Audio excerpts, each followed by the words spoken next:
actually came up with like 200 really awesome titles, and I would write them down. They were things like obscure poetry references and clever little things, and I would submit them to my editor, and she would very kindly say, no, try again. And then pretty soon I didn't even hear a response at all.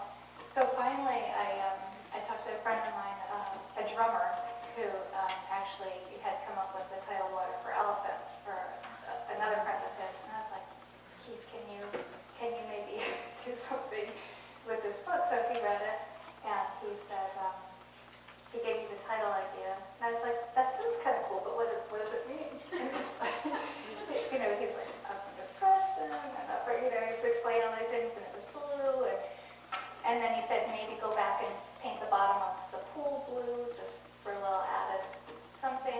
So then I submitted it to my editor. I didn't tell her it was anyone else's idea, and she just immediately was like, yeah, that's it. So I guess I'm not a good title writer.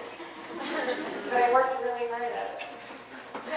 For Tilly, how did you come up with the idea of making her a fighter? That was kind of something I was familiar with, so I just, sometimes you reach in that bag of things you know. So she felt like a familiar character. Yeah.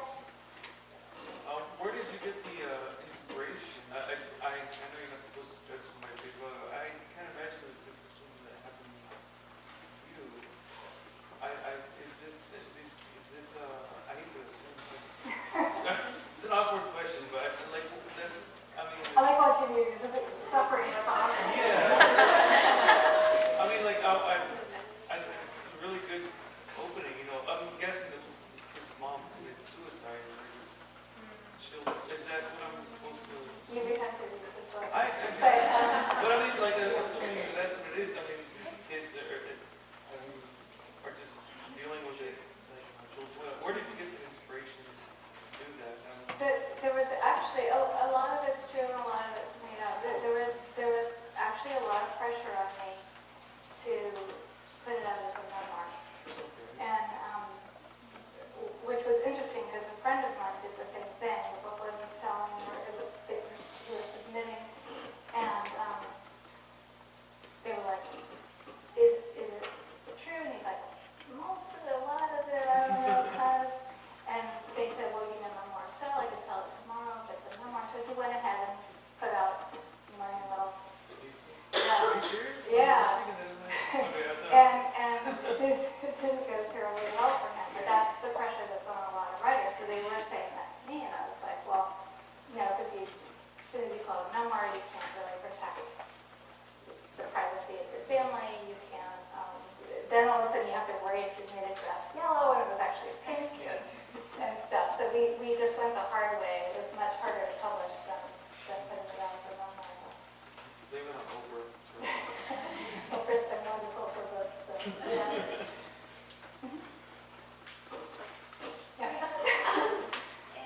I read one of your online interviews that you said that things started showing up in some of your short stories. So I was wondering how you made that transition from a short story or a collection of short stories into a novel. My first and greatest professor, Jim Daniels, I went to undergrad at Henderson-Part.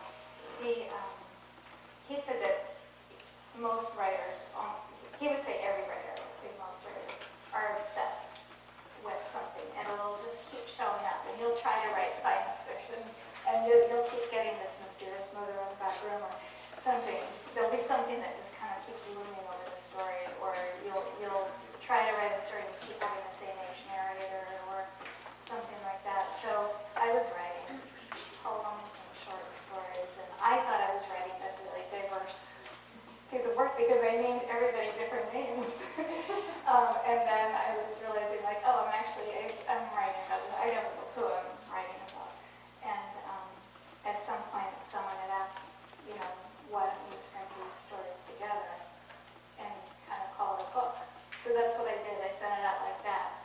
And then a very long, many-year process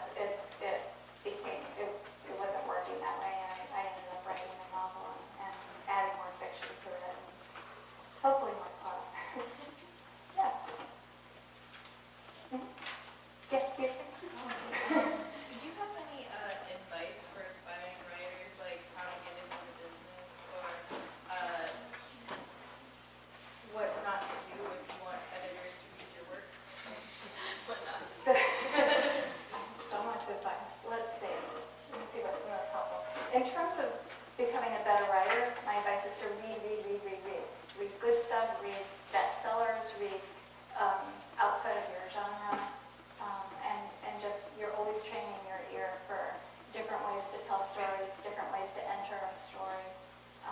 You're always developing your ear for language, and so that if you write something bad, you didn't actually have to have someone in a workshop tell you anymore. You just be like, ooh. So that's that. I would definitely, there's so many things.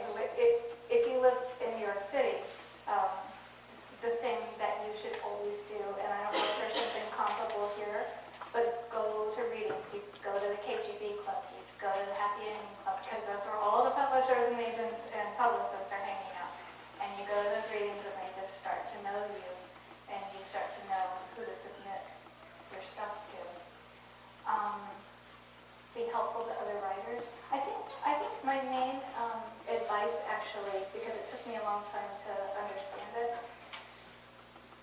Long ago, a friend of mine who was in our little workshop area had this little goofy magazine with a stupid name and asked if I would submit. Why would I submit to Next Week? Timothy Next Week. And then later, when I decided it was some kind of hot thing and I should submit, then I was up against, big time writers, and I couldn't get in. And so I would send it out to those e-zines. Just publish everything you can, anywhere you can, and then move on to the next story. Don't be precious about any one story you've written and say, this is my best one, I'm saving this for when it's good enough for the New Yorker. Send it out, let it stick somewhere. I always joke, because my husband makes fun of monkeybicycle.com, but some of these magazines have really stupid names and they're really good, and the people running those magazines will feed you into important and powerful people.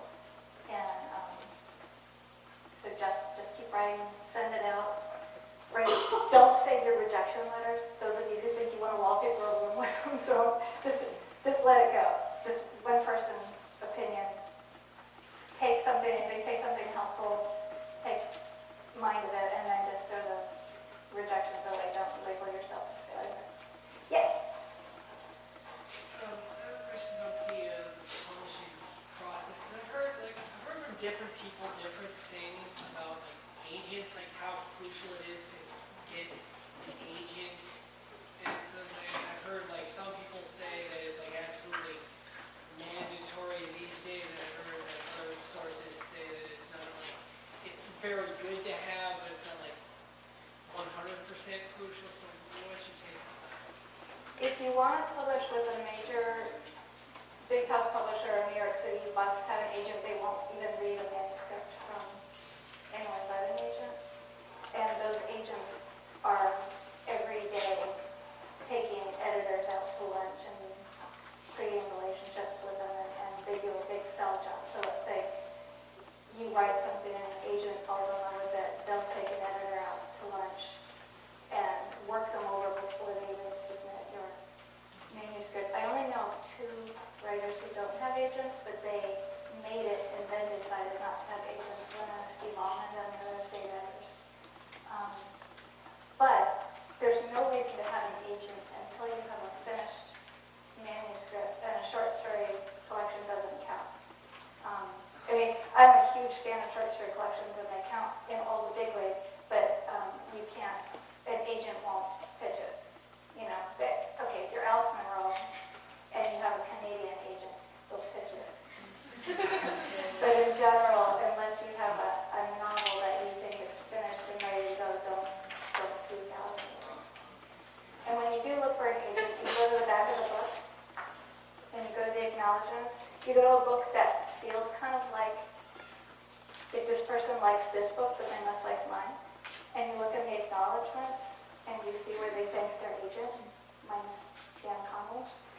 And you send your very, very extremely short 2-sentence letter to that agent with the 2 first pages of your manuscript, even if